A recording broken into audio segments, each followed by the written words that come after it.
Merry Christmas po sa ating lahat. Hindi pa naman tayo gutom. Busugin muna natin ang ating mga kaluluwa sa salita ng Diyos sapagkat ito ang lubos na kailangan natin. Bigyang halaga natin ang pagkakabasa ng kanyang mga salita. Tumayo po tayo. Ito ay halaw sa sulat ni Juan sa chapter 1, John chapter 1, basahin natin ang verses 1 to 14. Nang pasimula ay naroon na ang salita. Ang salita ay kasama ng Diyos at ang salita ay Diyos. Sa pasimula ay kasama na siya ng Diyos. Nilikha ang lahat ng bagay sa pamamagitan niya at walang anumang nilikha ng hindi sa pamamagitan niya. Ang nilikha sa Kanya ay may buhay at ang buhay ay siyang ilaw ng sangkatauhan. Nagliliwanag sa kadiliman ng ilaw at hindi ito nagapi kailanman ng kadiliman. At naparito si Juan na isinugo ng Diyos upang magpatotoo sa mga tao patungkol sa ilaw at upang ang lahat ay sumampalataya dito. Hindi siya ang ilaw, subalit naparito siya upang magpatotoo patungkol sa ilaw. Ito ang tunay na ilaw. Dumarating ito sa sanlibutan upang magbigay liwanag sa lahat ng tao. Dumating ang salita sa sanlibutan, ngunit hindi siya kinilala ng sanlibutan ito na nilikha sa pamamagitan niya. Pumunta siya sa kanyang bayan, ngunit hindi siya tinanggap ng sarili niyang kababayan. Subalit ang lahat ng tumanggap at sumampalataya sa kanya ay binigyan niya ng karapatang maging mga anak ng Diyos. Sila nga ay naging mga anak ng Diyos hindi dahil sa isinilang sila ayon sa kalikasan o sa kagustuhan o sa kagagawan ng tao, kundi ang pagiging anak nila ay dahil sa kalooban ng Diyos. Ang salita ay naging tao at nanirahan sa piling namin. Nakita namin ang kaluwalhatiang tunay na Kanya bilang kaisa-isang anak ng Ama. Siya ay puspos ng kagandahang loob at ng katotohanan. Tayo ay manalangin. Dakilang Diyos, lubos kami nagpapasalamat, nagpupuri sa iyo sa mga oras na ito, sapagkat niloob mo, Panginoon, na kami naparito upang aming pahalagahan ang isang wonderful na bagay na niloob mong mangyari para sa sangkatauhan, ang kapanganakan ng aming Panginoong Jesus. Maraming salamat sa pag-iingat mo sa bawat isa sa amin, lalo-lalo na sa biyahe na papunta rito. At maraming salamat sa iyong kabutihan na hindi nagkukulang para sa amin upang sa ganun, Panginoon, ay aming maramdaman, aming maranasan ang paggabay mo, ang pag-aruga mo, ang pagpapalakas mo sa amin, lalong-lalo sa mga panahong na kami po ay pinanghihinaan dahil sa mga iba't ibang mga pagsubok na dumarating sa amin. Ngunit Panginoon, sa mga oras na ito, tulungan mo ang bawat isa sa amin na aming maisentro lamang ang aming buong isip, buong kaluluwa, ang aming buong puso sa pagkikinig sa iyo. Linisin mo po ang aming mga puso. Padalisayin mo nawa ang aming mga puso na maging sisidlan ng iyong pagpapala na mula sa iyong mga salita. Turuan mo kami, Panginoon, sapagkat kailangan naming matuto sa pamamagitan ng iyong mga salita. Gabayan mo kami at pangunahan sa kapangyarihan ng iyong banal na Espiritu. Ito po ang aming samot dalangin sa pangalan ng aming Panginoong Jesus. Amen. Sige, tayo po yung upo.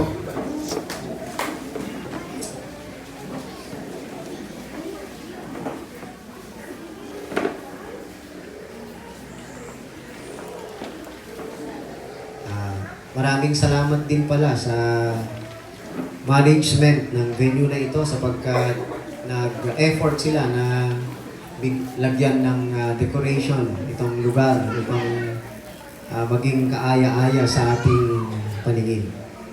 Maalala niyo pa ba yung panahon na nagbibigay tayo ng postcards, Christmas cards sa mga kakilala natin. Yung mga kaedad ko, sigurado alam nila yan. Pero yung mga bata-bata, parang nagbibigay pa ba kayo ng Christmas cards ngayon o hindi na? Parang hindi na, no? Bakit kaya? Dahil sa digitization ng bagay. Oo. Sobre na binibigay ngayon. Oo. Hindi na Christmas postcard daw. Sobre na. Oo. Pero noon yung Christmas postcard, sinosobre pa din yun eh. Lalo na pagka may nililigawan ka nun, maalala mo ilang postcards kaya naibigay ko sa kay ex-girlfriend ko nun. Nung nililigawan ko pa. Oo, nakailan din. Pero wala nang naiwan ngayon. Nakapagbibigay tayo noon. Now, kung alalahanin natin kung ano yung nandun sa postcard na yun, kung minsan picture ng Christmas tree, gano'n, nasa harapan ng postcard. Sa aming mga nakaranas, ewan ko lang dun sa mga hindi nakapagbigay. Kasi ngayon, sa cellphone nga eh. Na-digitize na kasi lahat. Ang pagbati ay, naka 3D or naka 4D pa yung pagbati sa cellphone. Yun na lang sinesend. Wala na masyadong, wala nang postcards. Oh. Pero, ang napansin ko sa paglipas ng panahon, ang celebration ng Christmas ay influensyado ng secularism. As time goes by, mas nagiging secular ang celebration ng mga tao sa Christmas.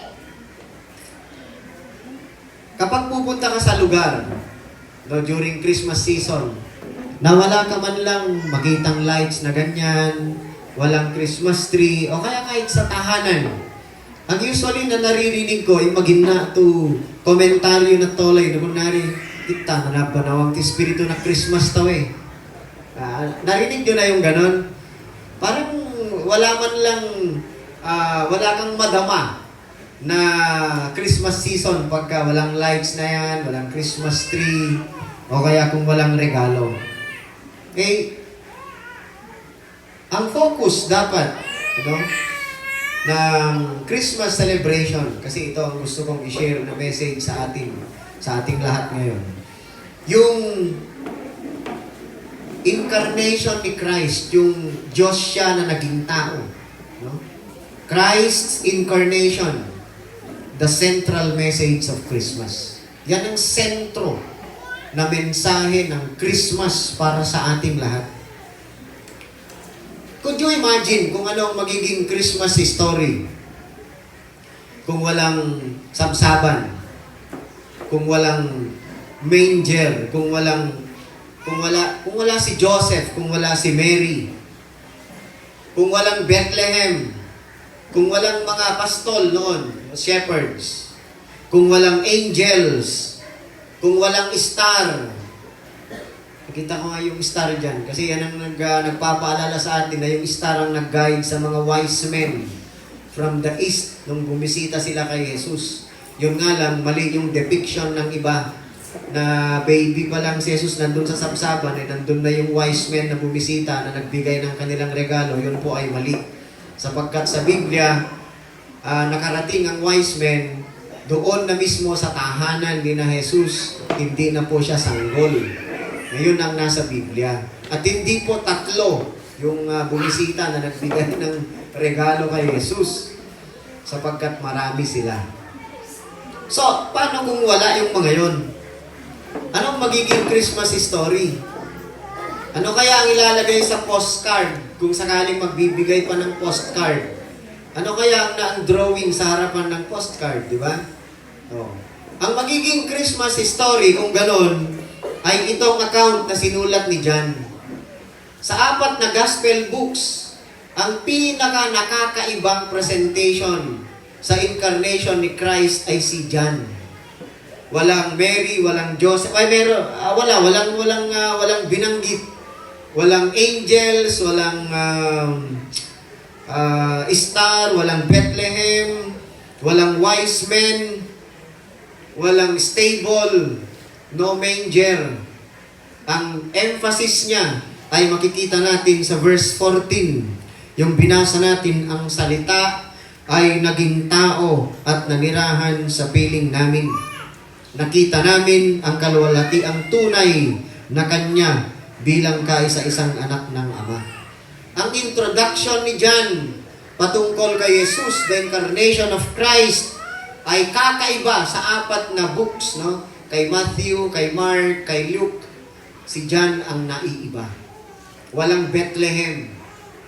Ngunit, it's very wonderful, no? Sa account ng presentation ni John sa Christmas story. He did not focus, hindi niya binigyang pansin, hindi niya binigyang diin ang physical, historical features ng Christmas story. Bagkus ang focus niya ay ang supernatural reality na yan ang central ng tinatawag nating Christmas celebration. Hindi siya nag-focus sa mga historical features katulad ni Jose at Maria, sabsaban, star, wise men, hindi. Ang focus ni John ay ang supernatural reality na ang salita ng sinasabi niya, ang introduction niya ay salita na yun ay mismong ang Panginoong Yesus. In the beginning, napakahalaga po nun. Ang unang-unang word na unang 3 words na nabanggit sa Biblia sa Genesis, in the beginning. Ibig sabihin nun, before time began, bago pa nag-umpisa ang lahat, ay nandun na ang Panginoong Jesus. The Word was with God, and the Word was God. So, dito sa story na ito, ng presentation ni John, the incarnation of Christ, no?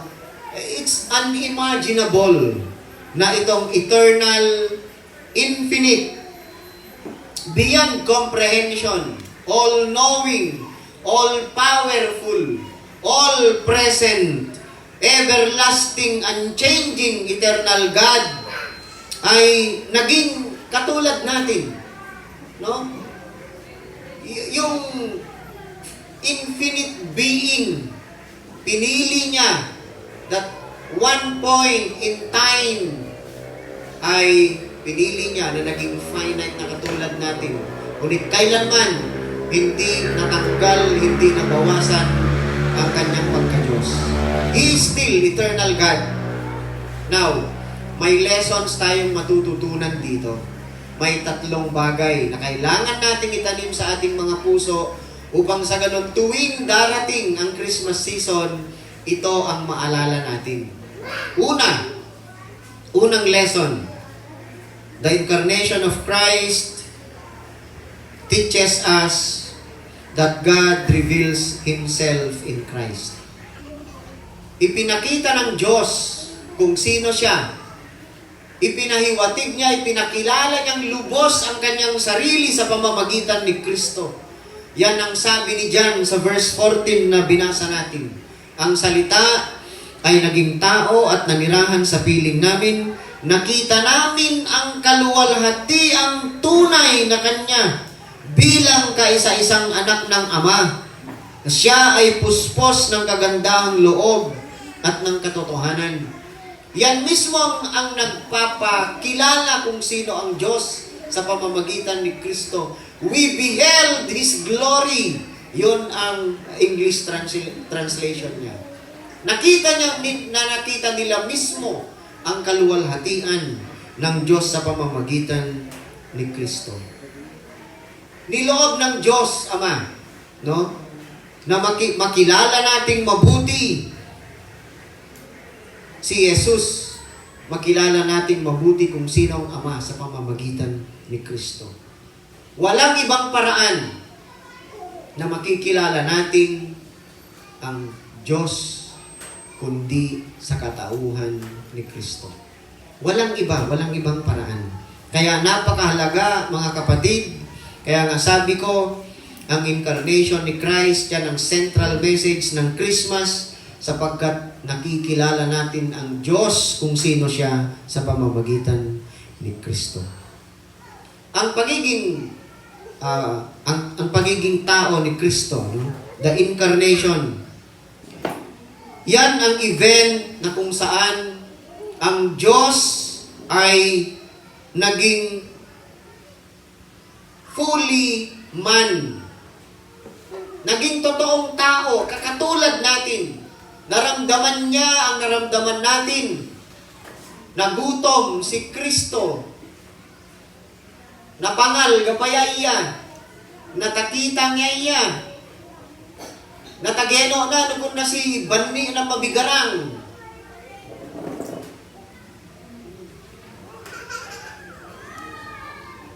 Ngayon kan nahulugan na pangarian ng nagka-Diyos na. Kaya nga, yung mga naririnig natin, kung minsan may katagatayang naririnig na nung si Jesus ay naging tao, hinubad niya ang kanyang pagka-Diyos. Iba na, gagida, nilubo na ipagka-Diyos na. Yato ngay arito fustu. Hindi niya hinubad kailanman ang kanyang pagka-Diyos. He was fully man and He was fully God. Or ang version ni R.C. Sproul, halos ayaw niyang gamitin yung fully man and fully God. Ang version niya, truly man and truly God in essence. Man and God in one single person. So, yari tunog inatang to nilubunay pagka-Diyos na ugo yari to statement. Kan na bulugan nilubu ni Jesus ipagka-Diyos na sa nabaling niya tutolay. Diyos pa din niya, intero ika-Diyos na ka nilubu. Ifusto lamang to term to meyosa ay ni-set aside na in divine privileges na. Pinanawan na to mga nanwang itrono na. Ngayon gloria na ay paggasin na mula patandisa. The glimpse of His glory ay inimamatan na mismo ng taluto disipulo sa nga na-transfigure yata bukig. Maalala nyo yun, i-transfiguration ni Kristo. Si Pedro, si Juan, na si Santiago, iratanlo inakasingang gloria ni Jesus to nasingang mismo makatulang tunawan. Yan lo, ano pakku. Tano rin ang kansyong to kinansyon ni John Ganguri. Unimaginable, kagita ni Mary, ari. Sa nga inumakan na iabing to niya na nagagabay na. Kan naamod that He was kissing God Himself. Ano nokas na experience, they beheld His glory. Namiss tangyari, ari. Ngayon man ni Pautang, masingat tang sangaw, to kumpleto, dayaw ni Jesus tawan to pagkurangan na. To akang nga na, to amawag, to masakripisyo yaya uli. Ngayon, ipasingan na tanitang, ibibigay niya sa atin ang karanasang katulad ng naranasan nila. Makikita din natin ang kanyang buong kaluwalhatian pagdating ng panahon. Narito, makakas sa to rasong na pa-celebratong to Christmas. Katang-katamang, nari, i-incarnation ni Christ ay tulog na Diyos, niloob ng Diyos upang sa ganun ay ipakilala niyang mabuti ang kanyang sarili sa pamamagitan ni Kristo. Kailanman hindi nabawasan ang kanyang pagka-Diyos, ang kanyang kaluwalhatian. Kaya nga ipinaliwanag ni Apostol Pablo sa Colossians 2 verse 9, nakasulat doon, in Him all the fullness of deity dwells in bodily form. Walang nabawasan sa kanyang pagka-Diyos. Dahil ito, toli, kaging ni mo inuulit-ulit kong sabihin, hindi po tama na sabihin natin nung si Jesus ay nagkatawang tao, hinubad niya ang kanyang pagka-Diyos. Hindi po tama yun. Hindi niya hinubad ang kanyang pagka-Diyos. Nanatiling Diyos si Jesus kahit siya ay naging tao. No diminishing of His deity. Kailanman hindi nabawasan ang kanyang pagka-Diyos. He is truly God and truly man. At ang maganda, He dwelt among us. Anong sabi ni Juan? Ang salita ay naging tao at nanirahan sa piling namin. Sa piling namin ko ni Juan. Nata, very personal ang address niya kasi sila mismo ang nakapiling niya. Tayo nakakapiling natin ng Panginoong Yesus sa pamamagitan ng Espiritu Santo sa panahon natin. But physically, kaya nga napaka-blessed nila nung panahon ni Juan at ng ibang mga tao noon na nakita nila mismo ang physical attributes ng Panginoong Yesus.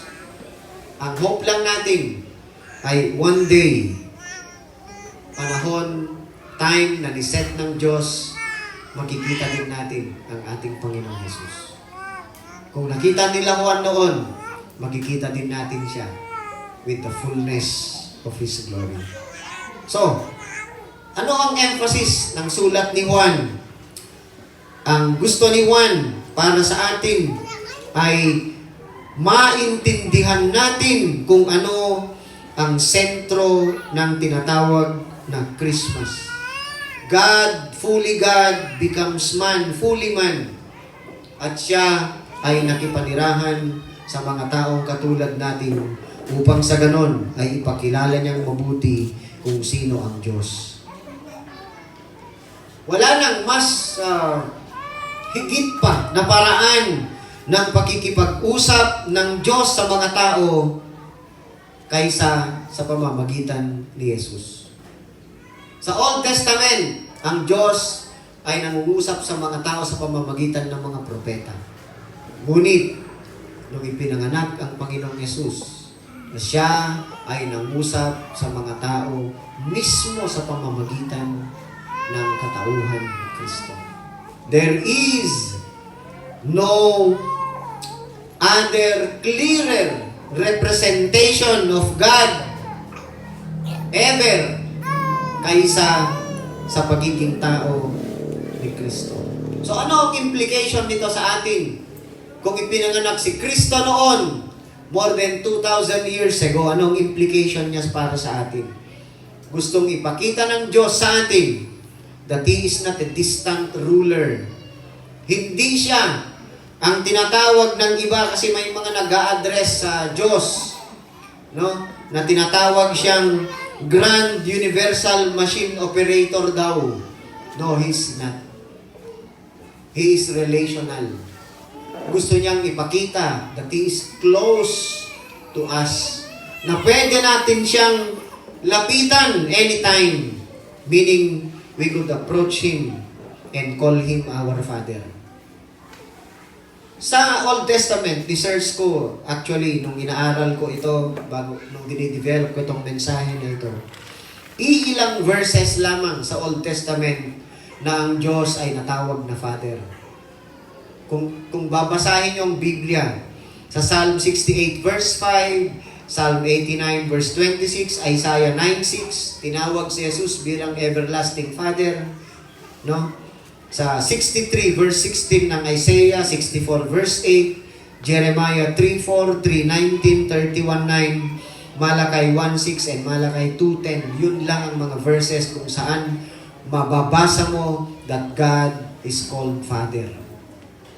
Ngunit sa New Testament, napakaraming verses, mababasa mo na ang Diyos ay ating Ama. Nang ibig sabihin, ibinibilang niya tayong kanyang mga anak because He cares for us. Yan ang isang mahalagang mensahe, central message ng Christmas sa atin, na ipinapadama ng Diyos sa atin ang kanyang pagiging Ama. Na ibig sabihin, pwede natin siyang lapitan. Kung ang ama nga natin dito sa lupa, our earthly fathers, di ba, no close iyama ta ana, anytime wayano marani manlambing tan ni sa kagindangan ni kaya na. Kunari ka pa Diyos, kaya na tumarani tam sa because He is not a distant ruler. He is not a universal grand machine operator to kagita na kinakarwang. Especially Armenian sila yatong ipang-address to the Diyos. Ambe na kaya to kaging to sovereign niya. Ta irala pa kanu mag-decide garay para ta agan-nagannog para ta kapalyagda. But in contrary to that, aryam mo ya i-deny to truth is that ipinapakita ng ating Ama that He is close to us sa pamamagitan ni Kristo. Yari luta, nitulo na. Tumaya na si Jesus. Ipinahintulot ng Diyos na ipinanganak si Jesus sa pamamagitan ni Maria upang ipadama niya sa atin na siya ay malapit sa atin. Pwede tayong lumapit sa Kanya at tawagin siyang ating Ama. So yan ang unang lesson. Pangalawang lesson na maaaral natin o tinuturo ng Christmas sa atin ay that God accomplishes His eternal plan for us. Ang eternal plan ng Diyos ay kanyang tinupad sa pamamagitan ni Kristo. Binasa natin kanina sa verse 4. Ano ang sabi ng verse 4? Sa Kanya ay may buhay, at ang buhay ay siyang ilaw ng sangkatauhan.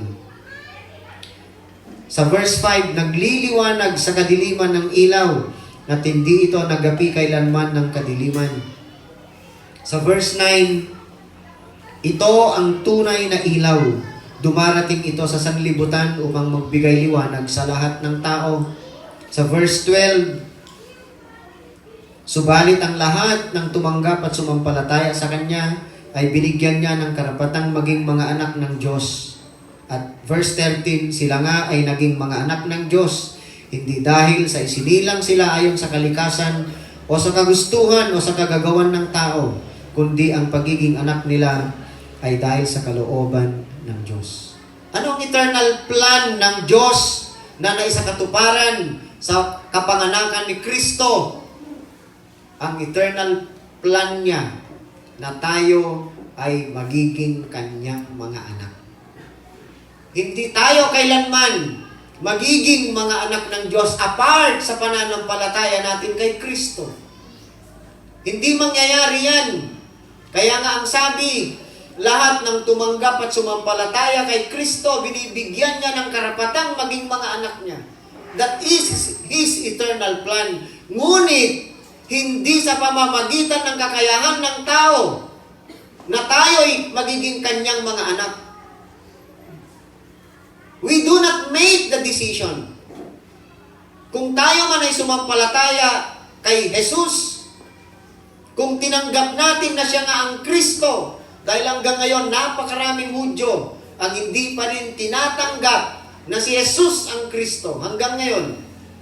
Ngunit sa ating mga hentil, kung naniwala tayo, tinanggap natin na si Kristo na nga, na si Jesus na nga ang Kristo, yan ay sapagkat tinulungan tayo ng Diyos, binigyan niya tayo ng pananampalataya, sapat na pananampalataya upang tanggapin natin ang katotohanan yan. If the Holy Spirit did not work in us to change our rebellious hearts, we could never have believed. Hindi tayo sumampalataya na si Jesus na nga ang Kristo. Ang eternal plan ng Diyos na Kanyang isinakatuparan upang tayong Kanyang mga pinili ay magiging Kanyang mga anak according to His will, ayon sa verse 13 na binasa natin. Napakaliwanag po ng verse 13 na binasa natin. Sila nga ay naging mga anak ng Diyos, hindi dahil sa isinilang sila ayon sa kalikasan o sa kagustuhan o kagagawan ng tao, kundi ang pagiging anak nila ay dahil sa kalooban ng Diyos. Christ was born that we might be born again. Ipinanganak ang Panginoong Yesus upang tayo ipanganak na muli, sapagkat walang taong magiging anak ng Diyos hanggat hindi siya ipapanganak muli. No man would become a child of God unless he is born from above. At ang magdi-decide niyan ay walang iba kundi ang Diyos lamang. Yan ang Kanyang kalooban. Maganda nga yung part ng kanta kanina. Maligayang Pasko sa ating hinirang ng langit. Napansin nyo ba yun? Maligayang Pasko sa ating mga hinirang ng langit. Kaya nga ang sabi ko, He would call His elect to become His children according to His will. Yan ang isang eternal plan ng Diyos. Bakit isinilang si Kristo? It's not for everybody. Napakaliwanag ng sinasabi ng Biblia. Bakit? Mismo nga, kababayan ni Kristo, di siya tinanggap. Nabasa natin kanina, di ba, sa verse 11. Pumunta siya sa kanyang bayan, ngunit hindi siya tinanggap ng sarili niyang kababayan. Ibig sabihin, hindi lahat ng tao ay ituturing na anak ng Diyos. Sapagkat merong mga hindi tumanggap kay Kristo, na siya na nga ang Kristo. Isa pang mahalagang lesson na maaral natin dito. Kailanman hindi nanggaling sa kagustuhan ng tao ang kapanganakan ni Kristo. God took the initiative. Sa Kanya lamang nanggaling the incarnation of Christ, never had the origin from man's initiative. And likewise, ganun din po ang desisyon para sa isang tao to be born again, na ipanganak muli, ay kailanman hindi yan dependent on human's decision, but on God's will alone. Sapagkat wala tayong kakayahan na ipanganak ang sarili natin. Igabatola ito, igala pa kakayahan na ito, iyanak na lapay paggina. Iga onawang, awang bulugan, how much more that you need to be born from above. Sinong magdi-decide na ikaw ay ma-born again? Ikaw? Never. Never. Diyos ang gagawa ng desisyon na yan. Siya lang at siya lang. Yan ang eternal plan ng God that He accomplished through the birth of Christ. Yan ang isang mahalagang lesson na maaaral natin sa Christmas season. Kada nadutali Christmas o waragi ira. No patang. No? Bakit may Christmas? Sapagkat niloob ng Diyos na magkaroon ng Christmas si Panganak si Jesus upang ganapin niya ang kanyang eternal plan para sa atin. For His elect people. For His elect. Remember that. At ang pangatlong lesson na maaral natin sa Christmas na ito ay God demonstrates His love for us by rescuing us. Bakit ipinanganak si Kristo? Tapeno na itang rescueang, tapeno na itang tavutang, tasitaw sa sumpa ng pagkakasala. We could never rescue ourselves. Awang tutolay, tuwaya na manguran, takisa tolay na takatagarulian na. We are powerless. Si Kristo lamang ang makakagawa nun. The birth of Christ meant God refused to leave us in our sin. Panaki na Diyos, tumadaral itang takatagarulyang, megafutak katagarulyang. Ayaw niya na manatili tayo sa pagkakasala, na manatili ang sumpa ng pagkakasala sa atin. Kung kaya't sa kanyang dakilang pag-ibig, kaya nga ang sabi, siya ay puspos ng kagandahang loob at ng katotohanan. Kagandahang loob, grace na Diyos. Because of His love, pinili niya na gawin ang isang bagay na hindi magagawa ng sino man, kundi si Kristo lamang. At isa pa, isang maaaral natin dito ay He provided a way to Himself. We could never have the way. We could not take the initiative. Awang kan na mamega, futat tolay, aleran na Diyos. Awang kapag karaga, na yatong namin at tagaluli. At deto kan na sinalibago na Diyos. Ifuto na tolay tumarake, kan na buluga karagatang alerang ni Diyos tapat tolay na. Yatong ay mananawag tunetura ta Romans chapter 9 verse 11. No one understands, no one seeks God. Megafutan ni, megafutak katagalulyang. Walang sino man ang naghahangad sa Diyos dahil sa kasalanan. Hanggat hindi tayo ipinapanganak na muli sa pamamagitan ng kalooban ng Diyos, hindi natin hahangarin ang lumapit sa Diyos. Yan ang totoo. Ang kalagayan nating patay dahil sa kasalanan, wala tayong kakayahang hanapin at lumapit sa Diyos hanggat hindi tayo akayin ng Ama palapit sa Kanyang anak. Yan ang sinabi ni Jesus sa John chapter 6 verse 35. No one comes to me unless the Father who sent me draws him.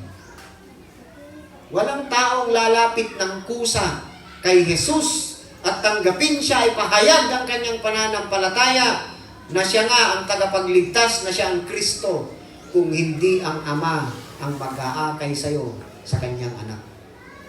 Yan ang totoo. Yan ang katotohanan.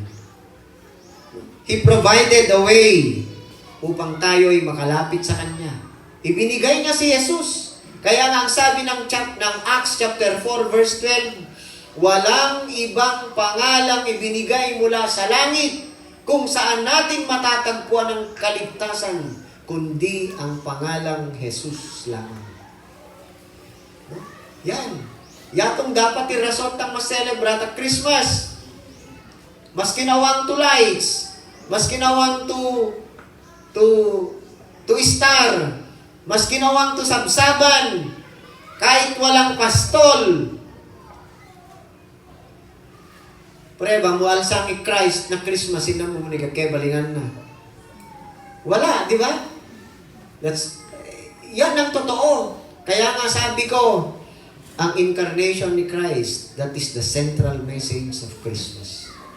Sa panghuli, mga kapatid, huwag tayong titigil. Huwag nating hayaang tawag dito, yung mawala, mag-fade ang ating wonder sa katotohanan ang infinite God sa katawan ni Kristo, sa pamamagitan ni Kristo, ay nakipanirahan sa atin more than 2,000 years ago. He came down from heaven and wrapped Himself in human flesh upang sa ganon ay magkaroon tayo ng kaligtasan. Upang sa ganon, madama natin ang ka-Diyos ng Diyos sa pamamagitan ni Jesus. Upang sa ganon ay matupad ang Kanyang eternal plan para sa atin. Upang sa ganon ay madama natin ang Kanyang dakilang pag-ibig, ang Kanyang dakilang pagmamahal by rescuing us upang hindi tayo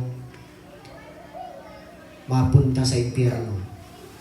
He rescued us sapagkat tayo ay makasalanan.